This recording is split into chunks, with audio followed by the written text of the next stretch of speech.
السلام علیکم مسٹر طاہر. وعلینا وعلی عباد اللہ الصالحین. آپ کا کیمرہ نظر نہیں آ رہا ہے. آ جائے گا بھائی. خیریت سے ہیں آپ؟ وہ کہاں سے کال فرمایا آپ نے طاہر بھائی؟ کراچی سے. اوکے جناب، کیا موضوع کس موضوع پہ بات کرنا چاہیں گے؟ موضوع یہ ہے کہ میں بس آپ مجھے جو نا تھوڑا چھوڑنے دیں، کیونکہ آپ بات کرتے ہو صرف اپنا کرتے ہو، دوسروں کو نہیں چھوڑتے نا. ٹھیک ہے، چلیں بھائی ہمیں آپ تھوڑا بات چھوڑنے کریں. دے تاکہ ہم بھی بات کریں نا، دوسروں کو بھی سنا کرو اوکے جناب، تھوڑا. ٹھیک ہے نا. ٹھیک ہے، چلیں آپ یہ بھائی. کہتے کہ ابو اوکے بکر اور عمر رضی اللہ تعالیٰ عنہ. سنیں بات تو سنیں نا. آپ سورۃ الحجرات اور احادیث سے جو لوجک استعمال کرتے ہیں نا اپنے آپ سے، ٹھیک ہے، آپ مجھے بتائیں کہ آپ صلی اللہ علیہ وسلم کا روزہ جنت ہے کہ نہیں ہے؟ روزہ جنت. جنت ہے نا. جنت. اس میں ساتھ میں دفن کون ہوئے؟ ابو بکر اور عمر رضی اللہ تعالیٰ عنہما. آپ جو یہ کہہ رہے کہ انہوں نے احبد یہ جو ہے نا آواز اونچا کیا اور یہ کیا، یہ اپنے آپ سے جو آپ بنا رہے ہیں نا، جو ہے نا مضارع کا صیغہ آپ ماضی میں لے رہے ہو، اور آپ کبھی تو کہہ مجھے رہے ایک ہو بات بتاؤ، نعوذ باللہ مجھے ایک بات بتاؤ، رسول اللہ صلی اللہ علیہ وسلم کا جو روضہ شریف ہے، ما بین قبری و منبری روضۃ من ریاض الجنہ، یہ نبی صلی اللہ علیہ وسلم کے وفات کے بعد جنت بنی یا ان کے حیات میں بھی جنت تھی؟ آپ صلی اللہ علیہ وسلم کا روزہ جنت ہے نا. اور میرے سوال کا جواب دے دو، یہ ان کے وفات کے بعد جنت بنی ہے یا ان کے حیات میں بھی جنت تھی؟ آپ بتاؤ، چلو آپ بتاؤ. نہیں تم بتاؤ نا، میں نے آپ سے پوچھا. تو آپ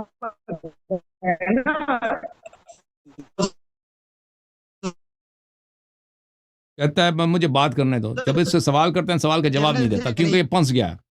اور بھائی رسول صلی اللہ علیہ وسلم نے جو فرمایا ما بین قبری و منبری روضۃ من ریاض الجنہ، یہ انہوں نے فرمایا کہ میرے وفات کے بعد ہے یا ان کے حیات کے میں، یہ جملہ حالیہ ہے، یا ان کے حیات میں یہ جنت ہے؟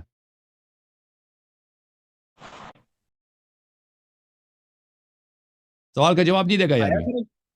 حیات میں جنت ہے، حیات میں جب حیات میں جنت ہے، اسی جنت میں ان کے حیات میں مسجد میں کافر بھی آ کے بیٹھتے تھے نہیں بیٹھتے تھے؟ کافر بیٹھتے تھے لیکن منافق آتے تھے بیٹھتے تھے نہیں بیٹھتے تھے؟ نہیں سن لو، یہودی آتے تھے نہیں آتے تھے؟ اے گل سنو، بات تو سنو، بات تو سنو. منافق آتے تھے یا نہیں آتے تھے؟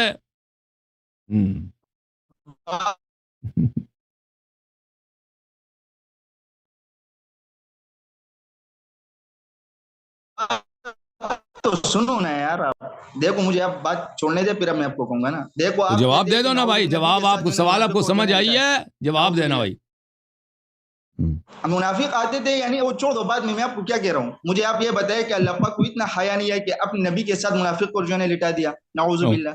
ساری زندگی منافقین کے پڑوس میں تھے، ساری زندگی. ومن اہل المدینہ مردوا علی النفاق. اور پھر وفات کے بعد میرے بھائی اب سن لو، وفات کے بعد یہ اللہ کا حکم نہیں ہے. دیکھیں، یہ اللہ کا حکم نہیں ہے کہ ابو بکر عمر وہاں پہ دفن ہو، یہ اللہ کا فعل نہیں ہے. جیسے ان لوگوں نے بہت ساری چیزوں کو چوری کیا ہے. اب جواب آپ کو بتا رہا ہوں. دیکھیں، اگر آپ کے پاس کوئی حدیث ہے، دیکھیں کہ اللہ اور رسول صلی اللہ علیہ وسلم ابو بکر عمر سے اتنا پیار کرتے ہیں، اتنے راضی ہیں کہ انہوں نے حکم دیا کہ ابو بکر پیغمبر کے ساتھ دفن ہو، تو بالکل ہمارا مذہب ہی باطل ہو جاتا ہے، پھر شیعہ مذہب جھوٹ ثابت ہو جاتا ہے. کیونکہ جس شخص سے اللہ راضی ہے، رسول صلی اللہ علیہ وسلم راضی ہے، اس سے انسان مخالفت کرے، دشمنی کرے، یہ تو کفر ہے. یہ کہ ابو بکر عمر وہاں پہ دفن ہوئے ہیں نا، سن لو بھائی، پہلے سن لو میری بات. نہیں، ابو بکر عمر وہاں پہ دفن ہے، یہ اللہ اور رسول صلی اللہ علیہ وسلم کا فعل نہیں ہے. اللہ نے حکم نہیں دیا کہ وہاں پہ دفن ہو جائے، اور پیغمبر صلی اللہ علیہ وسلم نے بھی وصیت نہیں کہ ابو بکر کو میرے ساتھ دفن کرو. پیغمبر صلی اللہ علیہ وسلم قبرستان میں دفن نہیں ہے، جہاں آپ مرضی قبرستان کے کسی کونے میں کسی کو دفن کرو، وہ اپنے ملکیت میں دفن ہے، اپنے حجرے میں جو ان کا ملکیت ہے. سن لو نا بھائی، جواب دے رہا ہوں. میں نے ابھی ختم ہی نہیں کیا، کیا جواب دیں گے؟ میں نے ختم ہی نہیں کیا بات، تو کیا جواب دیں گے؟ سنیں گے تو جواب دیں گے نا بھائی.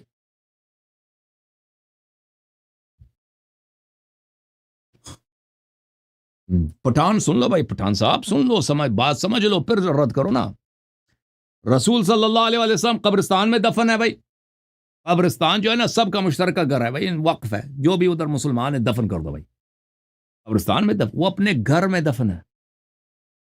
کب پیغمبر صلی اللہ علیہ وآلہ وسلم نے حکم دیا کہ ابو بکر کو وہاں پہ دفن کرے میرے ساتھ, یا عمر کو وہاں پہ دفن کیا جائے؟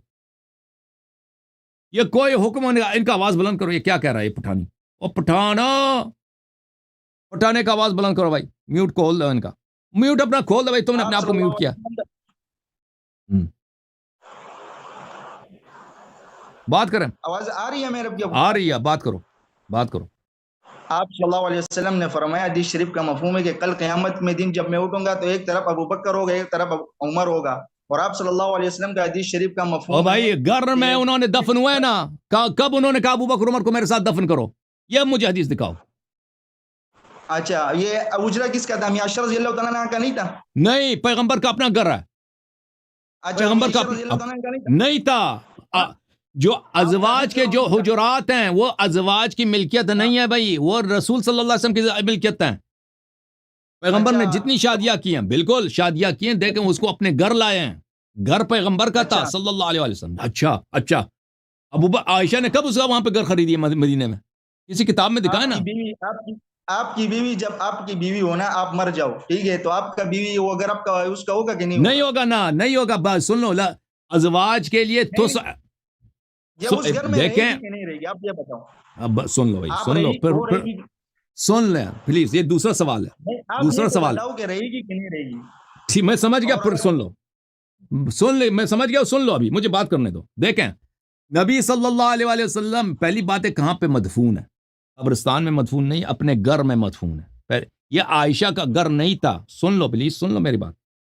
عائشہ نبی شوہر, تو سن لو نا بھائی, میں کہہ رہا ہوں نبی صلی اللہ علیہ وسلم کا گھر ہے. عائشہ سے شادی ہوئی ہے, عائشہ نبی صلی اللہ علیہ وسلم کے گھر آئی ہے. اس نے گھر, اس کے بابا نے اس کے گھر خرید کے نہیں دیا ہے. نبی صلی اللہ علیہ وسلم کا جب وفات ہو جاتا ہے تو یہ گھر عائشہ کی ملکیت نہیں بنتی. یہ کوئی شریعت ہے ہی نہیں کہ اگر شوہر مر جائے گھر اس کی بیوی کی بن جاتی ہے. بیوی کو کتنا ملتا ہے؟ بیوی کو 1/8 حصہ ملتا ہے. 1/8 حصہ ملتا ہے, آپ کو پتا ہونا چاہیے. 8 میں سے 1 بیوی ہے. اور کیوں مجھے پتا ہے تو چپ کرو نا, مجھے بات کرنے دو. اور کیونکہ نبی صلی اللہ علیہ وسلم کے 9 بیویاں ہیں. چپ کرو پلیز, بات کرنا. کیسا بدتمیز آدمی ہے تو بھائی. اور بھائی مجھے بات کرنے دو نا, کیوں اتنی بدتمیزی کر رہے ہو؟ بس چھوڑو, بس ختم ہے بھائی. اتنا بدتمیز آدمی, بار بار کہہ رہا ہوں کہ چپ کرو. پتا ہے تو کیوں کہہ رہا ہے کہ یہ عائشہ کا گھر ہے؟ اگر تمہیں پتا ہے تو تم کیوں کہہ رہا ہے عائشہ کا گھر ہے؟ نبی صلی اللہ علیہ وسلم کی 9 بیویاں ہیں. یہ 9 کو کیا ملے گا؟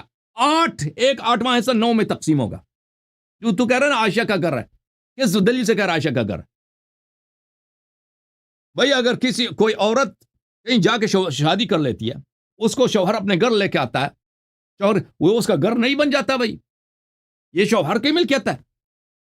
ابھی میں نے شادی کی, ابھی میری بیوی میرے گھر آ جاتی ہے, میرا جو جائیداد ہے اس کی بن جاتی ہے. یہ کہاں کی شریعت ہے؟ کس کے قانون؟ امریکہ کے قانون میں بھی نہیں ہے, پاکستان کے قانون میں بھی نہیں, اسلام کا قانون بھی نہیں ہے. تم لوگوں نے, تمہارا شرم ہی نہیں. عائشہ کا گھر ہے, عائشہ کا گھر ہے. عائشہ اس گھر میں رہتی ہے, بس یہی اس کا ہے کہ رہتی ہے, اس کی ملکیت نہیں ہے کہ وہ جو مرضی کرے. تو شوہر جب مرتا ہے, کوئی بھی شوہر ہو, پیغمبر یا کوئی بھی ہو صلی اللہ علیہ وسلم, اس کی میراث جو ہے اس کی بیوی کو 1/8 حصہ ملتا ہے. اگر 2 عورتیں ہیں نا اس کی, وہ 1/8 تقسیم ہوگا 2 میں, باقی اس کے اولاد کو ملے گی. ایک بیوی کو 1/16 ملے گا, دوسری بیوی کو 1/16 ملے گا. اگر اس کی 3 بیویاں ہیں تو وہی 1/8 حصہ 3 میں تقسیم ہوگا, یعنی 1/24 ایک کو ملے گا, 1/24 دوسرے کو, 1/24 تیسرے کو. اگر 4 ہے تو سیدھا 5, کیونکہ نبی صلی اللہ علیہ وسلم کی 9 بیویاں ہیں. 1/8 تقسیم ہوگا 9 میں, یعنی 1/8 ضرب 1/9, 1/8 ٹائمز 1/9.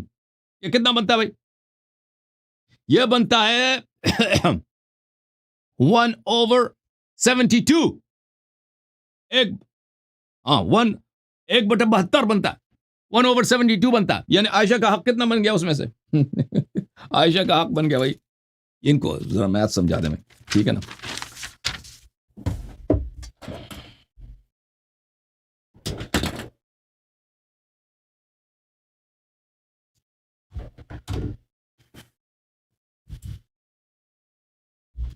بھائی صاحب عائشہ کا 1/8 عائشہ کو ملے گا نا 1/8 ٹائمز 1/9 کیونکہ نبی صلی اللہ علیہ وسلم کے 9 بیویاں ہیں 1/72 عائشہ کا جو حق بنتا ہے 1/72 1/72 کا کیا مقصد ہے یعنی تقریباً بنتا ہے 1.2.8%. ہاں عائشہ کا حق کتنا بنتا ہے 100 میں سے 1% سے کچھ زیادہ 1.25% عائشہ کا حق ہوتا ہے. عائشہ کا گھر ہے عائشہ کو کچھ بھی نہیں پھر الگ بات ہے کہ اس کو وہ عائشہ کو وہ بھی نہیں ملے گا کیونکہ عائشہ کو اس کی قیمت ملے گی. ٹھیک ہے نا. پھر عائشہ کیونکہ اس اسلام سے خارج ہو گئی ہے نبی امیر المومنین اسلام پہ اس نے خروج کیا تو اس کو وہ بھی تو نہیں ملے گا نا جو ارتداد کی وجہ سے اس کو وہ تو بھی نہیں ملے گا میراث بھی نہیں ملے گا. اچھا لیکن وہ الگ بات ہے.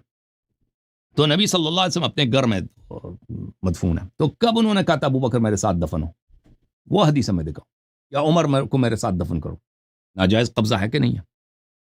اور کیونکہ تو آپ نے خود کہا کہ اللہ تعالیٰ کیسے راضی ہو سکتا ہے کہ ایک منافق ایک غاصب نبی صلی اللہ علیہ وسلم کے ساتھ حجرے میں مدفون نہیں ہو سکتا. اس لیے اللہ نے ان کو نکال دیا. احادیث میں بہت ہے کہ اللہ تعالیٰ نے ابو بکر اور عمر کو جنب نبی صلی اللہ علیہ وآلہ وسلم سے وفات کے فوراً بعد ہی نکال دیا تھا.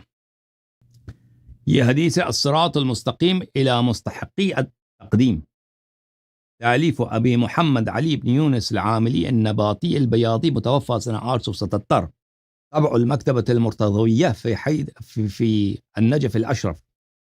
کتاب چھپی ہے سنہ 1384 یعنی آج سے تقریباً 60 سال پہلے نجف اشرف. اچھا یہاں پر جلد نمبر 3 صفحہ نمبر 116 میں یہ حدیث شریف ملاحظہ کریں. روا عاصم بن حمید عن صفوان عن الصادق علیہ السلام.